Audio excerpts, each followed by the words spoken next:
Olá, bem-vindo! Nós continuamos aqui dando sequência para essa quantidade enorme de perguntas que os seguidores e os meus amigos aqui de YouTube estão mandando. Se você chegou agora, eu peço que você dê o seu like, porque isso nos ajuda. E você também pode se inscrever, porque se inscrevendo, ative essa campainhazinha e você fica sabendo toda vez que tiver um vídeo novo. E compartilhe, gente, vamos compartilhar a cultura e o conhecimento do vinho, que é infindável, não é verdade?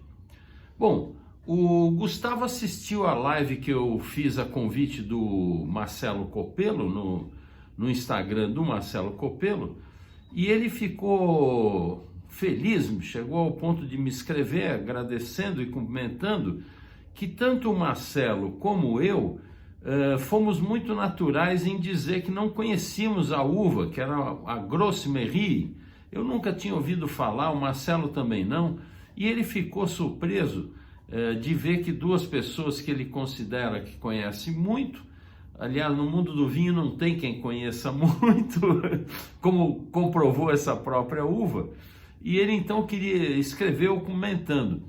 Eu queria dizer o seguinte, no mundo do vinho é assim mesmo, isso é um dos grandes atrativos de você entrar para o mundo do vinho, é que todo dia você aprende uma coisa nova, aparece sempre uma nova uva que não se conhecia, que ninguém sabia que existia, e assim vai a vida, tá certo? A gente tem que ter a modéstia porque é um mundo infindável. Aquele que aparece com pose de que sabe tudo, fuja dele, porque são os caras que não sabem realmente muita coisa. A Fernanda me escreveu perguntando o que é um pago. Olha, um pago, ou as pessoas costumam falar vinos de pago, ou um pago, na verdade é uma palavra espanhola que existe para designar um vinhedo específico, como seria um cru francês, um clos, um single vineyard, também se chama single vineyard, são vinhedos pequenos, normalmente, com características próprias e que, por serem renomados, acabam sendo classificados como cru, clos, single vineyards, assim por diante. O caso do Noval Nacional, por exemplo, no Douro, é um single vineyard. A pessoa produz o vinho só com aquela parcela, com as uvas daquela parcela. Os pagos, é interessante essa questão, porque os pagos foram criados em 2005 pelo senhor Carlos Falcó. O Carlos Falcó, vocês estão vendo aí nessa foto, uma pessoa divertidíssima, lamentavelmente foi vítima do Covid e faleceu o ano passado. Ele era o Marquês de Grignon, um produtor de vinhos renomados. Você encontra o Marquês de Grignon na Via Vini. E os vinhos dele, a empresa dele, fazia parte do grupo do Vitor Redondo, o grupo Zorita, do Vitor Redondo. Você está vendo nessa outra foto, eu estou com o Vitor Redondo de um lado e o Carlos Falcó, Dom Carlos Falcó, como a gente chamava, numa foto de uma viagem linda que eu fiz 2 anos atrás, ou 3 anos atrás, já não me lembro, com o meu amigo André Maculan, lá da Via Vini. Foi um espetáculo. E o que é importante saber é que os pagos são uma denominação de origem que não está num lugar só, ela está espalhada, em várias regiões tem pagos. São 15 pagos hoje reconhecidos como denominação de origem. Eu estou colocando uma foto aí de um pago que eu visitei, o Campo de la Guardia, e que tem essa videira que é uma videira centenária, plantada em pé franco, que é proibido hoje, né? Desde a filoxera é proibido na Europa se plantar em pé franco, e pelo menos na Espanha. E ela é depois da filoxera, mas é plantada em pé franco, e é um vinho extraordinário, do Campo de la Guardia. Agora, antes de 2005, existiam vinhos que estavam registrados como vinos de pago e não foram classificados entre esses 15 locais que são denominação de origem. Esses, então, são obrigados a escrever no rótulo, ou na frente ou atrás, no contrarótulo, marca registrada com anterioridade a 7 de julho de 2005, ou então não reconhecido como vinho de pago. É importante observar isso. Isso é que é um vinho de pago. Denvene me escreve perguntando sobre a Clef de Vin. A Clef de Vin é um produto interessante desenvolvido e patenteado pela Peugeot. A Peugeot, você sabe, não faz só automóveis, né? Eles fazem moedor de pimenta, eles têm uns equipamentos muito interessantes. Eles desenvolveram essa Clef de Vin que eu conhecia anos atrás com meu amigo Geoffroy Delacroix. Eles desenvolveram uma liga metálica que a gente não sabe exatamente que metais fazem parte disso e que ela oxida o vinho. Então você serve uma taça de vinho e mergulha um pouco essa peça ali dentro e a cada 1 segundo eles dizem que evolui 1 ano o vinho. Para que serve isso? Serve para muita gente saber o potencial de envelhecimento desse vinho, comprou a garrafa e gostou, quer comprar outras, mas não sabe quanto tempo ele vai durar. Então, com esse equipamento, ele vai pondo ali várias vezes e chega à conclusão de que o vinho vai estar no auge, sei lá, com 10 anos, botou 10 vezes 1 segundo. Enfim, e serve também para vinhos que estão muito jovens e muito agressivos, você dá uma evoluída nele. Eu acho isso uma grande bobagem, na verdade, mas é uma coisa interessante. Estão sempre inventando coisas para o mundo do vinho, que é cheio de apetrechos, né? Isso que é a Clef de Vin. A Bela me escreveu perguntando como guardar um champanhe que você não bebeu todo. Isso é muito comum acontecer com as pessoas. Então, para isso, existe uma tampa. Eu estou mostrando aqui para você, uma tampa que você põe na garrafa e prende no gargalo. Tem vários tipos, ó, eu até peguei aqui, tem essa outra aqui, você enfia bem no gargalo e prende aqui para ela não estourar. A que eu mais gosto é essa aqui. Ela é da onde? É da Alsácia, da Alsácia.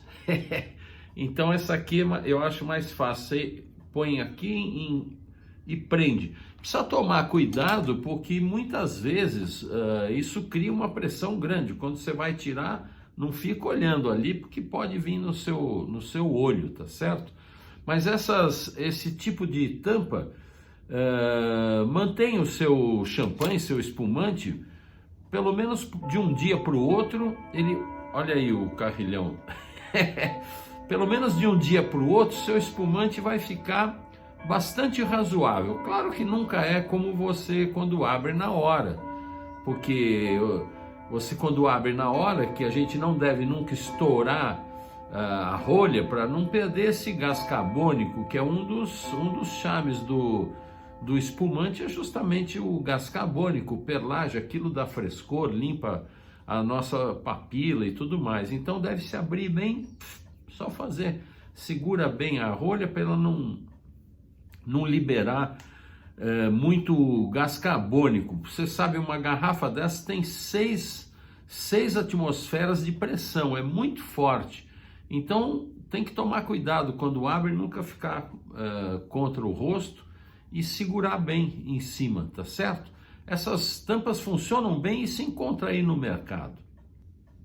O Guilherme, meu amigo de Brasília, me telefonou falando: Didu, eu vi seu vídeo outro dia e você falou que a Jancis Robinson tinha feito junto com o Hugh Johnson, quando eu indiquei o livro do Hugh Johnson, que ele teria sido parceiro dela, coautor do Oxford Companion to Wine.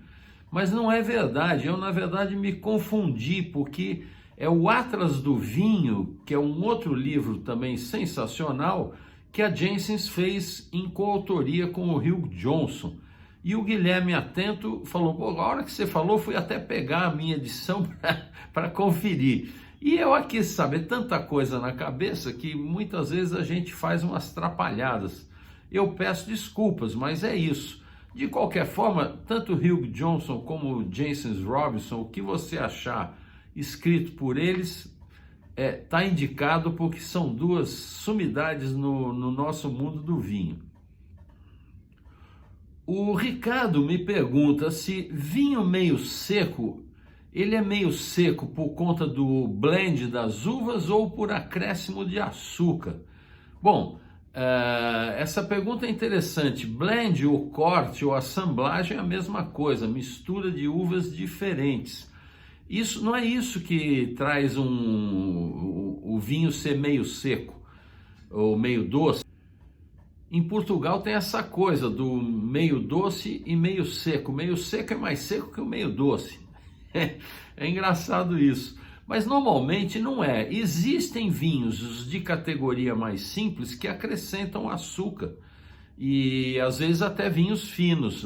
Em champanhe, por exemplo, é permitido acrescentar açúcar e subir o grau alcoólico em anos que a temperatura foi um pouco rígida no frio e a maturação das uvas não foi tão boa quanto se esperava. Isso chama-se chaptalizar, porque foi um ministro chamado Chaptal que autorizou isso, e o nome dessa atividade, desse fato de acrescentar açúcar na fermentação, chama-se chaptalizar.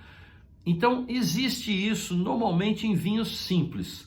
Agora, existe também os vinhos que são, eu falei de meio seco e meio doce, que acontece no Madeira, por exemplo. O Porto também tem essa coisa do residual de açúcar, e que não é acréscimo, ele foi uma fermentação que foi interrompida no seu processo por acréscimo de álcool vínico. O álcool vínico mata as leveduras e, dependendo do momento em que se faça isso, as leveduras param de transformar o açúcar da uva em álcool e gás carbônico, que é o que ela faz. Então o vinho fica com um teor de açúcar mais alto.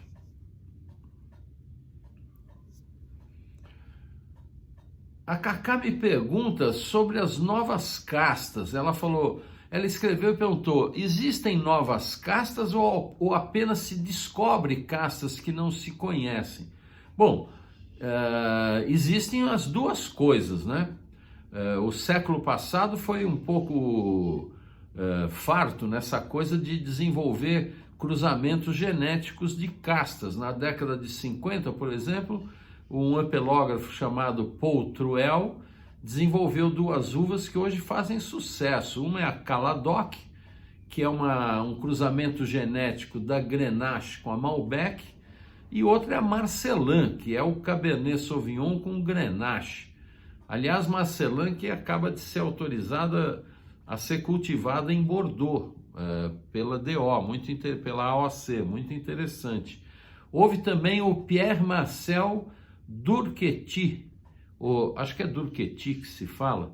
Ele desenvolveu, por exemplo, outra uva que ficou bastante conhecida, tem aqui no Brasil alguns produtores que fazem, que é a Arinarnoa. Arinarnoa é um cruzamento genético da Merlot com a Petit Verdot. E ele fez também a Egiodolar. Egiodolar é um cruzamento genético da Cervadou com Aboriú.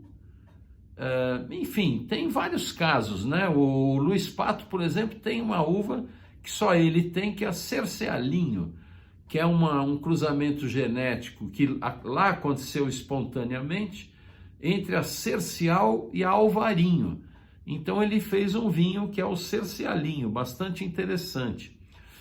Mais anterior, no outro século, tem uma uva que é muito conhecida, desenvolvida por um suíço, que é a Miller-Thurgau. A Miller-Thurgau foi o suíço Hermann Miller, e por isso leva o nome Miller, porque é um cruzamento que ele fez da Riesling com uma tal de Madeleine Royale. E assim vai, tem o Pinotage com Pinot Noir, o Pinotage, que é o Pinot Noir com Sanso, lá na África do Sul, bastante comum. Enfim, agora, há infindáveis castas que a gente não conhece, que são, às vezes, uma rara plantação que alguém tem. Outro dia tomei um vinho muito interessante, que a Delacroix traz, de uma uva chamada Etrère de la Douai, lá no Savoie. Olha que interessante, eu não conhecia.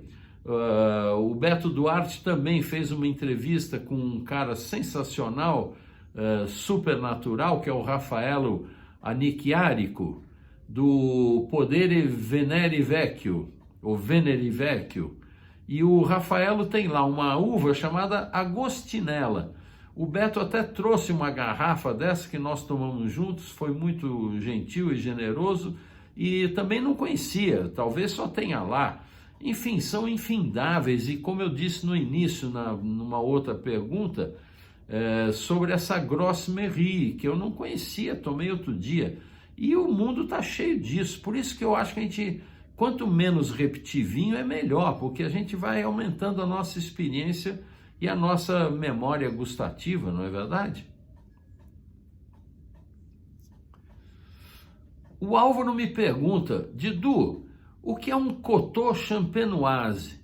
Olha, Coteaux Champenoise é o nome que se dá para vinhos tranquilos feitos na região de Champagne, porque Champagne tem Chardonnay, que é branca, Pinot Noir, que é tinta, e Pinot Meunier, que é tinta. E encontra-se aqui e ali, isso foi mais frequente, depois meio que ficou em desuso e agora está de novo com um investimento grande, talvez em função de mudanças climáticas. Se encontra bastante Coteaux Champenoise e alguns muito caros. Numa viagem que fizemos recente, um pouquinho antes da pandemia, o Ramatiz, meu filho, gastou uma nota numa garrafa de um Coteaux Champenoise, que era natural, que ele ficou encantado, está aqui na adega esperando um momento especial. Então é isso, Coteaux Champenoise são vinhos tranquilos, feitos em Champagne, com uma dessas uvas. Pode tanto ser um tinto, como pode ser um branco, tá certo? A Renata me pergunta o que é Macvin. Olha, Macvin é o nome que se dá no Jura a um vinho que aqui no Brasil chama-se de mistela. Na verdade não é vinho, é mistela. A mistela consiste em você acrescentar um álcool vínico de bagaceira num mosto de uva. É uma coisa interessante, ele tem um outro perfil e é curioso. E o Macvin, lá na região do Jura, é bastante famoso, tem alguns que inclusive são caros. É uma experiência interessante. O Betinho me pergunta a diferença de milésime e milésime. Bom, a diferença entre milésime e milésime é que milésime é como se chama safra em francês, e milésime seria safrado. Em Champagne, por exemplo, Champagne, via de regra, é uma mistura de safras. As grandes maisons, você pode reparar, você compra uma Moët Chandon, uma Veuve Clicquot, não tem a safra no rótulo. Por quê? Porque eles, para conseguirem o estilo da casa, eles misturam vinhos de outras safras. Eles chegam a ter 10 safras guardadas de vinho em tonéis de aço ali, esperando para serem usadas um pouco, mais ou menos, em determinado ano que precise disso. Quando o ano é muito bom e tudo aconteceu como o enólogo sonhava, ele então não precisa misturar outras safras, e nesse caso o vinho é de uma colheita só, ou seja, ele é um milésime, mas chama-se milésime, ou seja, é um champanhe safrado. Nesse caso, vem a data no rótulo, e são sempre champanhes mais caros. Bom, eu disse que ia contar todo o quinto, ia falar de um livro, e acabei não falando na semana passada, fiquei perdido no meio das histórias. Mas acontece que eu vou falar de um livro meu, porque ele envolve tanto falar do livro, como falar da história, que é muito interessante. Há muitos anos atrás eu resolvi transformar um curso que eu tinha num bar de vinhos, que eu fiz antes da época, e transformar num livro. E eu lancei esse livro que vocês estão vendo aí, a imagem, que não existe mais, talvez você ache em algum sebo por aí, existe a versão em audiolivro, mas ele originalmente era chama-se Nem Leigo Nem Expert, que era a minha experiência. É um livro que hoje, se eu fosse revisar, iria mudar muita coisa nele, porque a gente evolui também e fica sabendo mais. Mas o importante é que eu fiz, aquele momento foi bacana para mim, e eu tive uma ideia, que virou um problema, de ter um kit de aromas junto do livro. Então, tinham lá 8 aromas, se não me engano, acho que 8 aromas distintos. E aí o que aconteceu? Aconteceu que foi um problema danado. Primeiro que eu tinha que desenvolver, eu selecionei aromas que eu achava mais representativos e falei, como é que se faz isso? Nisso eu conheci, numa palestra que eu fui fazer, conheci uma perfumista muito famosa, que é a doutora Sônia Corazza. A Sônia Corazza é um doce de pessoa muito competente, é da Unicamp, uma pessoa fenomenal. E ela é expert no negócio de perfumes, cosméticos. Até me deu uma receita que eu publiquei de uma máscara de vinho que faz bem para a pele. Bom, aí eu procurei a Sônia e falei, Sônia, como é que eu desenvolvo esses aromas? Eu queria fazer um de madeira, um de frutas do bosque, um de manteiga, para as pessoas exercitarem enquanto provavam algum vinho que deveria ter aqueles traços, né? Bom, vocês não sabem que sensacional, porque ela me apresentou, nós fomos até o laboratório de uma pessoa que espero que esteja viva ainda, já tinha idade na época, que era o Jean Morinot.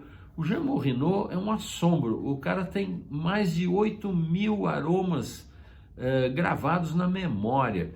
E uma pessoa tão conhecedora que ele descreve cientificamente o aroma que está no lugar. Olha que coisa fenomenal. Então, ele até contou uma história gozada, eu vou fazendo os parênteses, né? Ele contou uma história engraçada que um dia ele estava trabalhando e entrou um funcionário dele e ele de costas falou para o cara, você está de sapato novo? Aí o cara estava de sapato novo, ele falou, mas como é que você... eu percebi pelo olfato. E o cara estava com um sapato novo. Veja a sensibilidade. Todos nós podemos desenvolver isso, né? Mas a gente não presta atenção nos aromas, lamentavelmente. Bom, o Jean Morinot, então, desenvolveu a fórmula dos aromas que eu queria, me deu de presente, a Sônia, tudo isso me deram de presente. Eles foram muito legais comigo, muito generosos de amigos. Bom, e aí a Sônia falou, olha, eu vou te dar uns endereços de laboratórios que você leva a fórmula e ele faz. Chego no laboratório, o cara falou para mim, mas o senhor tem a licença da Anvisa? Eu falei, não tenho. Por quê? Não, sem a licença eu não posso fazer, porque se derem uma batida aqui, eu vou preso, não posso produzir um negócio. Bom, aí fui atrás da Anvisa. Gente do céu, como esse país é complicado, uma burocracia, eu fiquei meses esperando que me liberassem. A pessoa lá, cheguei a contratar uma consultoria que fazia esse trabalho de liberação. Não adiantava pelo seguinte, e eu aprendi que aroma é o cheiro das coisas comestíveis e fragrância é o cheiro das coisas cosméticas. Por exemplo, a madeira é fragrância, a manteiga é aroma. Então, a Anvisa não entendia que naquele conjunto de kit de aromas existia tanto aroma como fragrância. Então ela falava, mas a pessoa vai tomar isso? Não, ninguém vai botar isso num long drink com vodka e tomar. Isso aqui é para a pessoa cheirar. Não, mas ela não vai passar na pele? Então, veja que cabeça difícil que é a nossa burocracia. Resultado, eles não me deram o registro. Aí eu falei, poxa, não vou poder lançar. Aí a Sônia, que é mestre no segmento aí, me deu uma dica. Falou, Didu, eu tenho uma saída para você não ficar frustrado. Você vai fazer o kitzinho e escreve na embalagem que é amostra grátis. Com amostra grátis você não vai ter problema jurídico. Olha que sensacional. Bom, mas aí eu tinha que fazer. Então, A Sônia me deu um kit de laboratório. Eu transformei a sala de jantar da minha casa, na ocasião, num perfeito laboratório, colocando as essências que o Morrinot tinha desenvolvido, diluindo, enfim. Olha, você imagina, 8 frascos vezes 3.000 exemplares, tampados com a rolinha. Eu fiquei com o dedão, eu e minha falecida mulher, Nazira, que me ajudou nisso, nós ficamos com o dedão amortecido por 15 dias de fechar 24.000 frasquinhos com os aromas. Veja que coisa maluca. Mas enfim, lancei o livro, depois fui convidado pelo Livro Falante para fazer uma versão de audiolivro, e essa ainda se encontra por aí. Se você der uma pesquisa no Google, é interessante porque é um MP3, você pode tanto baixar no computador, como ouvir no toca-discos, no CD do automóvel. Então tá aí uma história e um livro para vocês. Bom, o que eu tinha essa semana era isso, gente. Se você gostou, eu peço que você deixe o seu like para nós, deixe o seu like porque isso nos ajuda, e você também pode se inscrever, porque se inscrevendo, ative essa campainhazinha e toda vez que tiver vídeo novo, você vai ficar sabendo. E compartilhe, me ajude a divulgar a cultura e o conhecimento do vinho, tá certo? Olha, semana que vem tem mais perguntas, que isso, pelo jeito, não vai acabar tão cedo.